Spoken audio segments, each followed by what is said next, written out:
మీరందరూ బాగున్నారని ఆశిస్తున్నాం. ఈ వీడియో మన మిగతా వీడియోల కన్నా కూడా చాలా చిన్న వీడియో అవ్వనుంది. కానీ ఇందులో చెప్పే ఆ పాయింట్ ఏదైతుందో అది చాలామందికి, ముఖ్యంగా మధ్యతరగతి వారికి చాలా ఇంపార్టెంట్ పాయింట్ అని నా అభిప్రాయం. కాబట్టి ఈ చిన్న వీడియో కాబట్టి మొత్తం వీడియో చూడడానికి ప్రయత్నించండి. మనీ బడీకి స్వాగతం. మనీకి సంబంధించి ఎన్నో ఆసక్తికరమైన విషయాల్ని, బిగినర్ కోర్సెస్ని, మనీ టాపిక్ బుక్ సమ్మరీస్ని, స్కామ్ అలర్ట్స్ని, అలాగే ఇప్పుడు మీరు ఈ వీడియోలో చూస్తున్న ఆసక్తికరమైన మనీ టాపిక్స్ని మీ ముందుకు ఈ ఛానల్ ద్వారా తీసుకొస్తూ ఉంటాం. కానీ గుర్తుపెట్టుకోండి, ఈ వీడియోలో మేము చెప్పేదంతా కూడా మా అభిప్రాయం మాత్రమే, సలహా కాదు. సలహా కావాలంటే మాత్రం నిపుణుల్ని సంప్రదించండి. ఇంకా చాలా వరకు మధ్యతరగతి వాళ్ళు చేసే పెద్ద తప్పు ఏంటో తెలుసా? అదేంటంటే డబ్బు గురించి చిన్న వయసులోనే మాట్లాడుకోకపోవడం. మన ఇళ్లలో ముఖ్యంగా మనం చూస్తుంటాం, డబ్బు విషయం రాగానే పెద్దవాళ్ళు ఏమంటారు, అరే మీరు పిల్లలు బయటకు వెళ్ళండి, మేము డబ్బు గురించి మాట్లాడుతాం, ఇవన్నీ పెద్దవాళ్ళ విషయాలు అనే విధంగా ఆ ఒక టబ్బు అంటారు కదా, అంటే దాని గురించి ఒక నెగిటివిటీ అనేది క్రియేట్ అవుతుంది చిన్నప్పటి నుంచి. ఇది డబ్బు విషయంలో అంటే ఇంట్లో డబ్బు అనేది పెద్దవారి సమస్య, మీకెందుకు ఈ విషయాలు అన్నట్టుగా ఆ తోసిపుచ్చే వైఖరి ఏదో ఉందో అది మంచిది కాదు.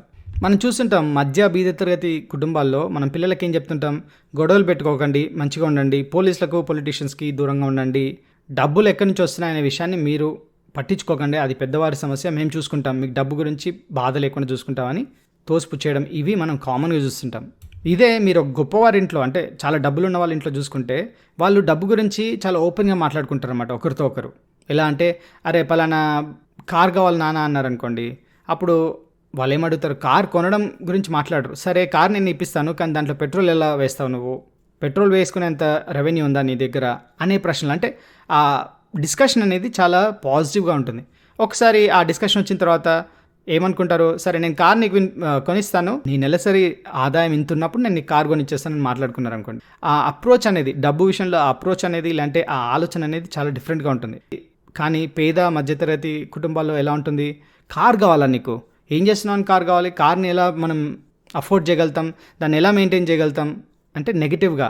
అక్కడేం చెప్పారు, నువ్వు అంత డబ్బు సంపాదించినప్పుడు నేను కార్ కొనిచ్చేస్తాను అంటే ఒక పాజిటివ్ రీఎన్ఫోర్స్మెంట్ అయిపోయింది. ఇక్కడ ఏం జరుగుతుంది, కార్ కావాలని అంటే ఆల్మోస్ట్ నెగిటివ్ సెల్ఫ్ ఎస్టీమ్ అనమాట ఇక్కడ. అప్పుడప్పుడు నువ్వేం చేసావని నీకు కార్ కావాలరా, నువ్వేమైనా రాజు అనుకుంటున్నావా అంటే కావాలి అనే కోరికను కూడా అనగదొక్కేస్తారు ఏది ఇలాంటి ఫ్యామిలీస్లో. కాబట్టి మీరు ఒకవేళ ఫ్యామిలీ రేజ్ చేస్తున్నట్టయితే మీ పిల్లలకు కానీ మీ బంధువులకు కానీ ఎప్పటికైనా డబ్బు విషయంలో చాలా ఓపెన్గా పాజిటివ్గా మాట్లాడుకోవడం, పాజిటివ్ రీఎన్ఫోర్స్మెంట్ చేయడం అనేది చాలా ఇంపార్టెంట్.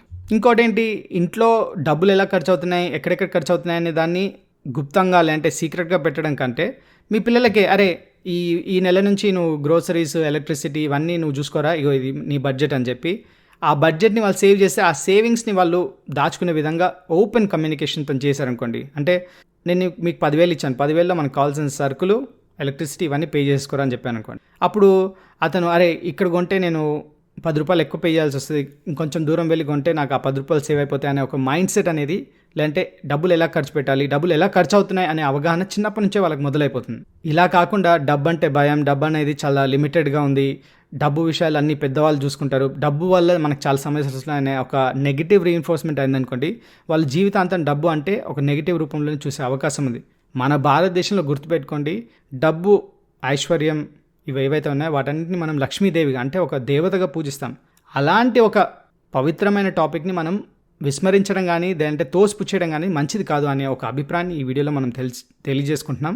ఇప్పుడు మేము చెప్పిన పాయింట్ మీకు ఏమైనా రిలేట్ అవుతే వాడుకోండి, రిలేట్ అవ్వకపోతే వదిలేయండి. అందుకే మనం ఈ వీడియోని కాల్చుకొని షార్ట్గా చేసాం. ముఖ్యంగా మన తెలుగు రాష్ట్రాల్లో పేద మధ్యతరగతి కుటుంబాల్లో జరిగే సంభాషణల వల్ల ఈ వీడియో మనం చేసాం.